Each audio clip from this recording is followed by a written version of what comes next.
I remember that when I was very, very young, I started writing a journal. Like I had this notebook, and the first page I wrote, "God makes zero mistakes." I wrote it in Hebrew.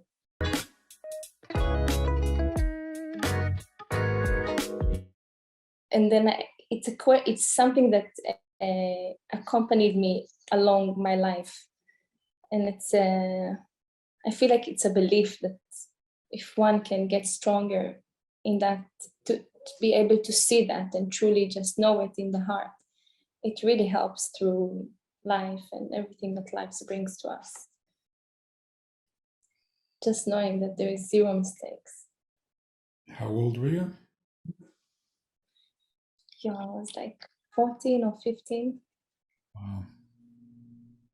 I don't think that time I really understood what it means, but I meet it every time. Like now when I'm 30, I look at it differently and I understand it better.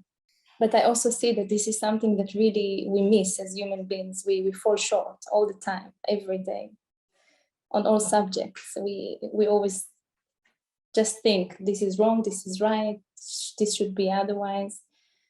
And it's such a big mistake. I mean, you speak about it a lot too.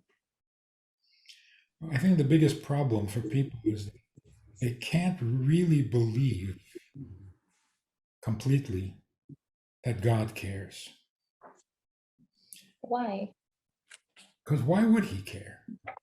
It's like, if I was God, I wouldn't care. But it's like saying the mother doesn't care for a child. It's inevitable. Of course you care. If you see God as a mother or a father, but he's not, he's just the creator. So I'm sure he has other worlds to create. He's busy with other things. Why would he get hung up on us? So we know that he is involved.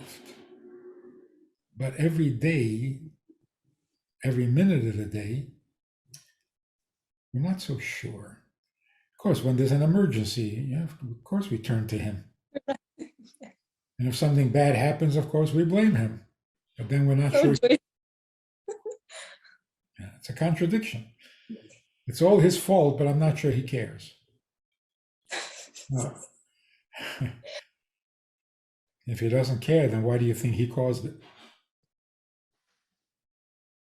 And if he caused it, then he must care.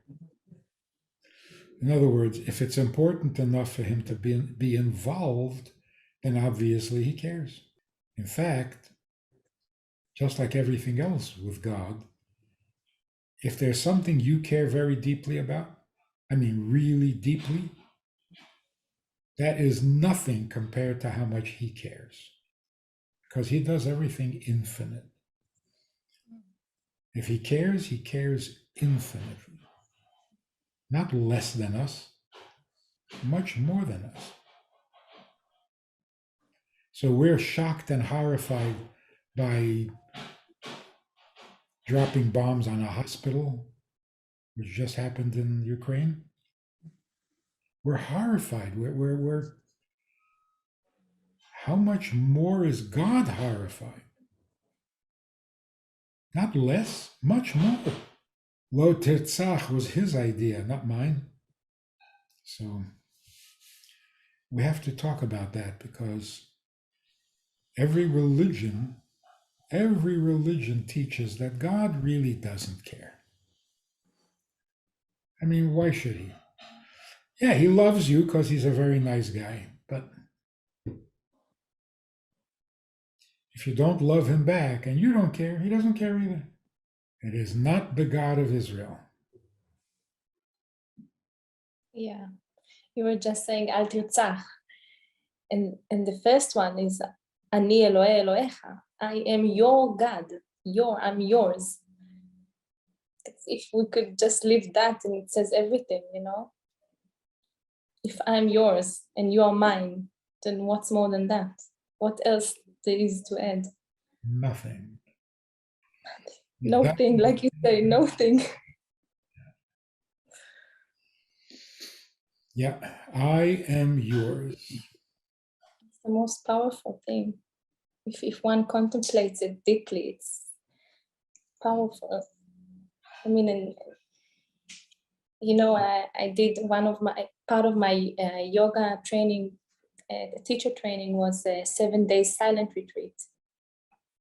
And I remember that in the first couple of days, I was contemplating a lot. I was in nature and alone. And what I could really, really feel is, I don't know if I say it right, but it's almost like God energy or God is laying in the center of every single thing.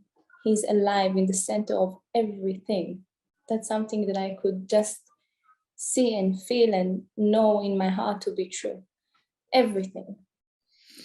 Did you have a very holy grandmother or grandfather? I think my grandfather was very special, yeah. Very. Jonathan. I didn't get to spend a lot of time with him, but I remember he was special to me. I had a connection with him. Because it feels like you inherited something very sensitive. Well, the question, what one should do with what you inherit, because it's not Podcast. mine. I don't own it. Yeah, thank you. Thanks. Yes, that's what you should do. People need to hear it, and they need to hear it from somebody who had the experience, not just read it from a book. It's got to be real, realistic.